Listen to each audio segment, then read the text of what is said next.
Good morning बच्चों। Glow of physics में आपका स्वागत है। प्यारे बच्चों, आज का हमारा बहुत ही महत्वपूर्ण डेरिवेशन है बच्चों, और वो है लेंस निर्माता का सूत्र, लेंस मेकर सूत्र, लेंस मेकर्स फॉर्मूला। प्यारे बच्चों, इससे पहले की वीडियो भी मैंने लेंस मेकर फॉर्मूला पर आपको बताया है बच्चों, लेकिन वो वीडियो थी जब लेंस के दोनों ओर माध्यम समान हो बच्चों। लेकिन बच्चों, आज हमने पढ़ना है लेंस के दोनों ओर। बहुत ही महत्वपूर्ण है, जब लेंस के दोनों ओर माध्यम भिन्न भिन्न हों, उस स्थिति में हमने पतले लेंस के लिए लेंस मेकर फॉर्मूला निकालना है। ठीक है बच्चों, तो प्यारे बच्चों, आपको लिए चलते हैं फिगर की ओर। तो प्यारे बच्चों, ये आपको फिगर दिखाई दे रहा है, ये मैंने आपको फिगर बता दिया है बच्चों। प्यारे बच्चों, यहाँ पर क्या है, आप ध्यान से जो है बच्चों इसको देखेंगे बच्चों। यहाँ पर जो है बच्चों एक लेंस है, उत्तल लेंस, उभयोतल, इधर भी उत्तल है, इधर भी उत्तल है। एक पृष्ठ है उसका P1D दिखाई दे रहा है बच्चों, दूसरा पृष्ठ है P2D। ठीक है बच्चों, पहले पृष्ठ का ध्रुव P1 है, दूसरे पृष्ठ का ध्रुव P2 है। ठीक है बच्चों, ये लेंस ऐसे माध्यम में रखा गया है बच्चों, एक साइड जो है, जो माध्यम है उसका निरपेक्ष अपवर्तनांक n1 है, लेंस का निरपेक्ष अपवर्तनांक n2 है, और उसके दूसरे दाईं ओर का जो माध्यम है उसका निरपेक्ष अपवर्तनांक n3 है। लेकिन ध्यान रहे बच्चों, ये जो लेंस के पदार्थ का निरपेक्ष अपवर्तनांक है, ये पहले माध्यम जो बाईं ओर है उससे भी ज़्यादा है, और जो दाईं ओर है n3 उससे भी ज़्यादा है। अर्थात ये हो सकता है कि इधर हवा हो और इधर पानी हो, तो पानी से भी कांच का अपवर्तनांक ज़्यादा होगा और हवा से भी ज़्यादा होगा बच्चों। तो मैंने ये लिखा है n2 greater than n1। Lens के पदार्थ का अपवर्तनांक पहला जो माध्यम है उससे भी ज़्यादा है, और लेंस के पदार्थ का अपवर्तनांक तीसरा जो माध्यम है उसके दाईं ओर उससे भी ज़्यादा है बच्चों। तो प्यारे बच्चों, लिए चलते हैं आपको फिगर की ओर। प्यारे बच्चों, जो लेंस का पहला पृष्ठ है आप लिखेंगे P1 और D। इसके सामने हमने एक वस्तु O रखी है। ठीक है बच्चों, O से प्रकाश की किरण गई OA। ठीक है बच्चों, ये OA गई ना बच्चों, तो इसमें अपवर्तन हो गया, ये AB दिशा में चली गई। ठीक है बच्चों, दूसरी जो किरण है, आपतित किरण है, वो बच्चों OP1C इस प्रकार से, ये देखो OP1C, ये अविलंबवत गई तो ये सीधी निकल जाएगी बच्चों। अब हमने क्या करना है, पहली अपवर्तित किरण AB उसको पीछे बढ़ाया, दूसरी अपवर्तित किरण OC इसको भी पीछे बढ़ाया। ये कहाँ पर कटी बच्चों, I' पर कटी। ठीक है बच्चों, अब जो है बच्चों इन दोनों किरणों को हम पीछे बढ़ा रहे हैं, तो ये I' जो है ये आभासी प्रतिबिंब बनता है, आभासी प्रतिबिंब। अब ये आभासी प्रतिबिंब इस वस्तु O का ये आभासी प्रतिबिंब बनता है बच्चों। अब देखिए बच्चों, पहला पृष्ठ क्या है, इतना तो आ गया। पहला पृष्ठ क्या है, E दिखाई दे रहा है, E, P1 और D। इसकी जो वक्रता त्रिज्या है ये R1 है। ये देखो बच्चों, इसका सेंटर क्या होगा, C1, वक्रता त्रिज्या हो जाएगी बच्चों इसकी R1। ठीक है, अब हम क्या करेंगे बच्चों, इस वक्रता त्रिज्या से ये लंब खींचेंगे N1 C1। तो बच्चों यहाँ पर जो है N1 C1 ये दिखाई दे रहा है, ये अभिलंब है। OA क्या है बच्चों, OA आपतित किरण है, तो उसके बीच का कोण क्या बनेगा, आपतन कोण। ये अभिलंब है, N1 C1 अभिलंब है, AB अपवर्तित किरण है, उसके बीच का कोण बनेगा अपवर्तन कोण। ठीक है बच्चों, ये आ गया।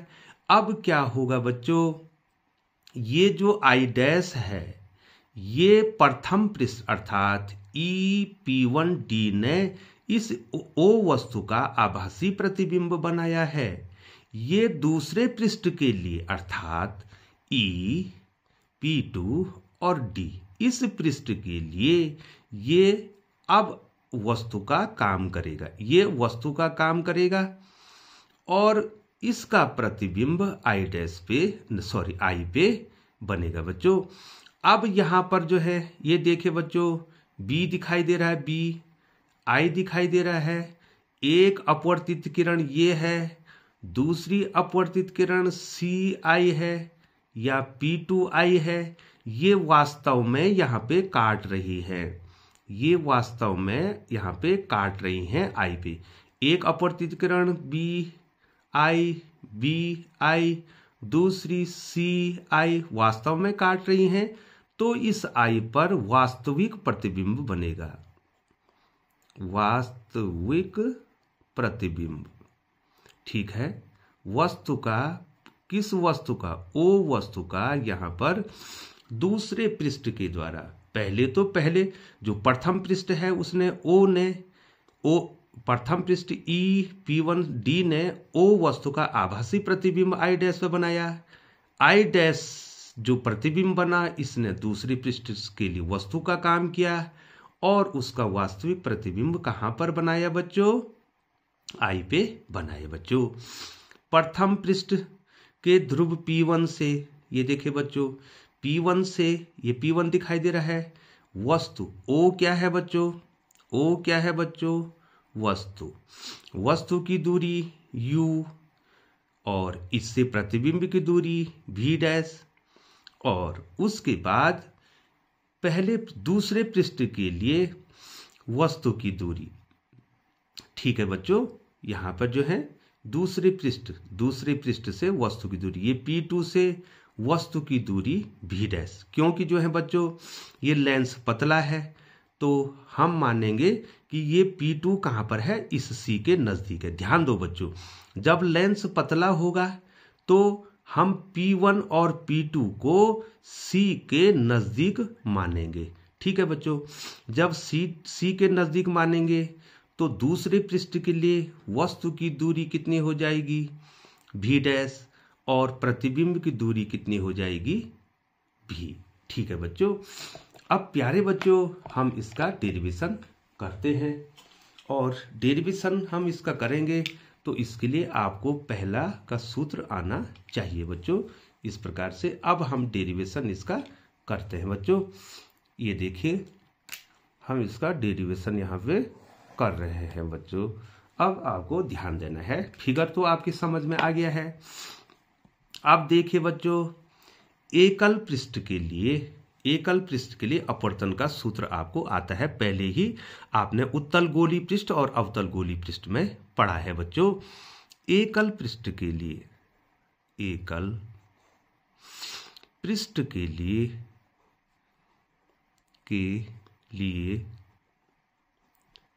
अपवर्तन का सूत्र,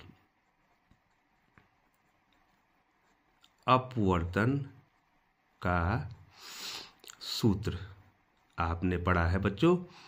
ठीक है बच्चों, इस प्रकार से मैं आपको बताऊं, ये जो है ये देखिए बच्चों, ये अवतल गोली पृष्ठ है। यहाँ पर जो है पहले माध्यम का अपवर्तनांक N1 था, दूसरे माध्यम का अपवर्तनांक N2 था। तो आपने यहाँ पर एक सूत्र पढ़ा था बच्चों, ये पढ़ा था N2/V माइनस N1/U बराबर N-1/N2 माइनस N1/R। R इस पृष्ठ की क्या है? त्रिज्या, एकल पृष्ठ। ठीक है बच्चों, तो यहां भी हम क्या ले रहे हैं बच्चों? एकल पृष्ठ ही ले रहे हैं। पहला पृष्ठ ले रहा हूं बच्चों मैं, E दिखाई दे रहा है, लेंस E, P1 और D। ठीक है बच्चों, तो इसके लिए जो है अपवर्तनांक कितना है दूसरे माध्यम का, कितना है बच्चों? N2। तो कितना हो जाएगा बच्चों? इस सूत्र, ये तो सूत्र है बच्चों, ये तो फॉर्मूला है। ये देखिए बच्चों, क्या फॉर्मूला है? N2/V माइनस N1/U बराबर N2 माइनस N1/R। इस पृष्ठ के लिए E, P1, D, इसके लिए जो है बच्चों N2, तो N2 ही है बच्चों। N2/V प्रतिबिंब कितनी दूरी पर बना बच्चों? V डैश पर बना। पहले माध्यम का अपवर्तनांक तो N1 ही है बच्चों, और वस्तु कितनी दूरी पर है बच्चों? U बराबर N2 माइनस N1। और इस पृष्ठ की त्रिज्या कितनी है बच्चों? इस पृष्ठ की त्रिज्या कितनी है बच्चों? R1। ठीक है बच्चों, ये पहले पृष्ठ के लिए हो गया बच्चों। ठीक है बच्चों, ये पहले पृष्ठ के लिए हमने निकाल दिया बच्चों। ठीक है बच्चों, अब दूसरे पृष्ठ के लिए, ये किस पृष्ठ के लिए? पृष्ठ का नाम क्या है? EP1D। पृष्ठ EP1D के लिए। ठीक है बच्चों, ये इस पृष्ठ के लिए है। ठीक है बच्चों, हम पहले ही आपको बता चुके हैं कि अगर जो है बच्चों लेंस पतला होगा तो ये P1 बिंदु कहाँ पर होगा? C के नज़दीक होगा। तो ये दूरियां जो है, ये दूरी जो है, जो हम दूरी OP1 कहेंगे उसको OC कह देंगे। जो IP1 कहेंगे उसको I1 I'C कह देंगे। जो दूरी जो है बच्चों मैं यहाँ से P2I कहूँगा उसको CI कह दूंगा। ठीक है बच्चों, और यहाँ से जो दूरी मैंने लेनी है बच्चों, ठीक है बच्चों, उसको हम क्या करेंगे? P2 और P1 को C के नजदीक लिखेंगे। ठीक है बच्चों, ये तो आपको आ गया है बच्चों, पहले ही बता दिया था। अब पहले पृष्ठ के लिए हो गया बच्चों। अब दूसरे पृष्ठ के लिए, अब दूसरे ये देखो, थोड़ा ऊपर कर देता हूं, आपको फिगर भी दिखाई देना चाहिए बच्चों। दूसरे पृष्ठ, नाम बताओ बच्चों। ये देखो बच्चों, EP2D। ठीक है बच्चों, लिख दूं बच्चों? ये देखिए बच्चों, मुझे ऊपर करना पड़ रहा है। EP2D के लिए। ठीक है बच्चों, के लिए, ये देखो, इसके लिए बताओ बच्चों। ये सूत्र लगेगा N2/V। ठीक है बच्चों, तो इसके दूसरे मीडियम का कितना है बच्चों? N3 है।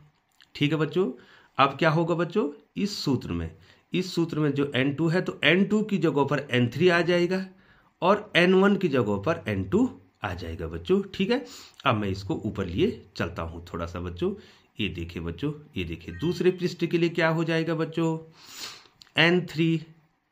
N3/V। ठीक है बच्चों, V कितना है? प्रतिबिंब की दूरी तो कितनी है? V ही है। और माइनस N2/U वस्तु की दूरी। ठीक है बच्चों, तो ये P2 कहाँ पर आ जाएगा? C पर आ जाएगा। ये P1 भी इधर आ जाएगा, तो कितना हो जाएगा बच्चों? वस्तु की दूरी कितनी हो जाएगी? V dash.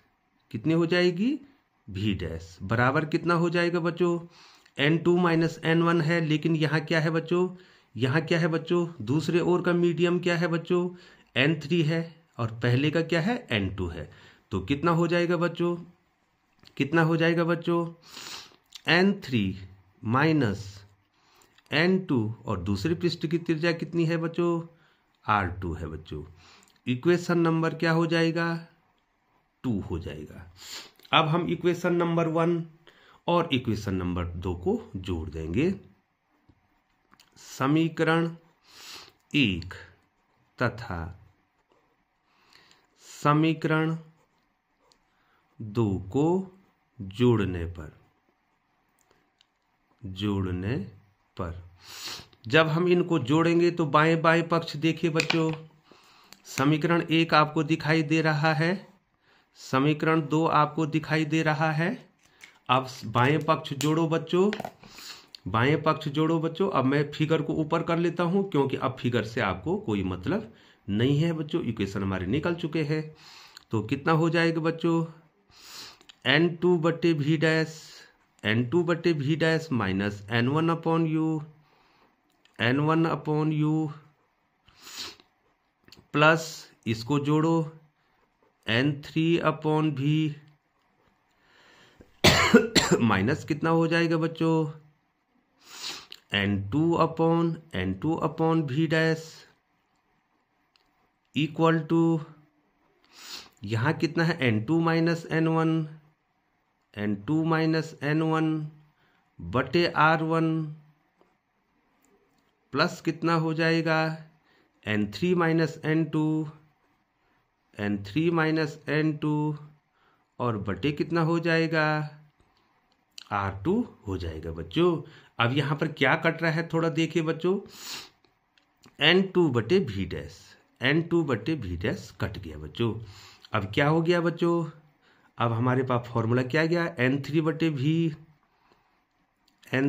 भी लेंस के दूसरे साइड का निरपेक्ष अपवर्तनांक N3 बटे भी माइनस N1 बटे यू, ठीक है बच्चों, बराबर क्या आ जाएगा बच्चों? N2 माइनस N1 बटे R1, ये देखिए बच्चों, और प्लस ये आ जाएगा N3 माइनस N2 बटे R2, ठीक है बच्चों। तो बच्चों ये जो है पतले लेंस द्वारा प्रकाश के अपवर्तन का सूत्र आ गया है, जबकि दोनों ओर माध्यम समान नहीं है, दोनों ओर माध्यम समान नहीं है बच्चों, ठीक है बच्चों।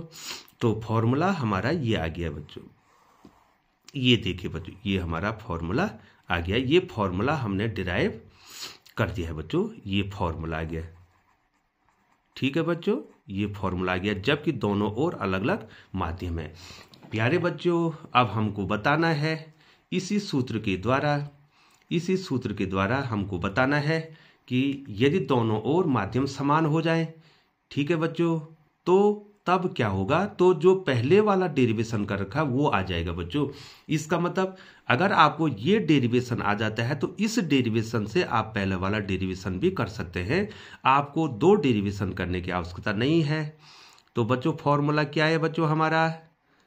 N3 बटे भी माइनस N1 अपॉन यू बराबर N2 माइनस N1 बटे R1 plus N3 minus N2 बटे R2, ठीक है बच्चों, ये फॉर्मूला हमारा आ गया है, ठीक है बच्चों। अब हमने क्या निकालना है? लेंस मेकर फॉर्मूला भी निकालना है बच्चों, और पहला हमारा फॉर्मूला आया था, अर्थात जब दोनों ओर माध्यम समान है, वो फॉर्मूला हमने निकालना है बच्चों। तो प्यारे बच्चों, ये ध्यान से देखेंगे, फिर ऊपर ले जा रहा हूं बच्चों। यदि दोनों ओर माध्यम समान होगा तो ये N3 और ये N1 और ये N3 क्या होंगे? आपस में बराबर हो जाएंगे बच्चों। तो बच्चों ये देखिए, मैं ऊपर ले गया हूं इसको, यहीं पर मैंने आपको डेरिवेशन बताना है बच्चों। यदि दोनों ओर किसके दोनों ओर? लेंस के दोनों ओर माध्यम माध्यम समान हो। यदि दोनों ओर माध्यम समान हो तो N1 बराबर क्या हो जाएगा, N3 हो जाएगा बच्चों। ठीक है बच्चों, N1 की जगह पर क्या हो जाएगा, N3 हो जाएगा बच्चों। तो N3 को क्या लिख दो, इसमें N1 लिख दो। यहाँ पर N3 की जगह क्या लिख दो बच्चों, N1 लिख दो। तो कितना आ गया बच्चों, N1 upon V minus N1 upon U बराबर N2 माइनस N1 बटे R1 प्लस N3 की जगह पे N1 लिख दिया, N1 माइनस N2 बटे R2। ठीक है बच्चों, अब हमने क्या करना है, पर इस समीकरण के दायां और बायां जो पक्ष है उसके अंश में N1 से भाग दे देना है बच्चों। ठीक है, N1 से भाग दे देना है बच्चों।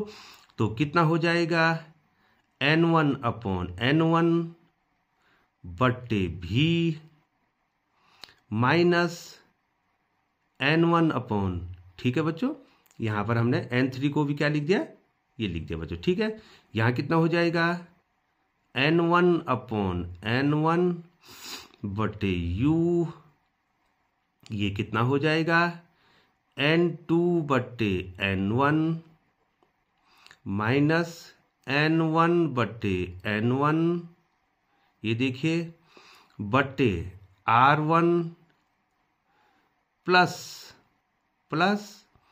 N1 बटे N1 माइनस N2 बटे N1 और बाई R2। सबको दिखाई दे रहा बच्चों। अब N1 से N1 कैंसिल हो गया, N1 से N1 कैंसिल हो गया, ये कैंसिल हो गया, ये कैंसिल हो गया, यहाँ पर ये कैंसिल हो गया, तो 1 हो गया। तो फॉर्मूला आ गया 1 upon V minus 1 upon U बराबर N2 बटे N1 माइनस 1, ये भी इससे कट गया बच्चों। ठीक है, बटे क्या हो गया बच्चों, R1 प्लस ये क्या हो गया 1 माइनस N2 बटे N1 और बटे R2।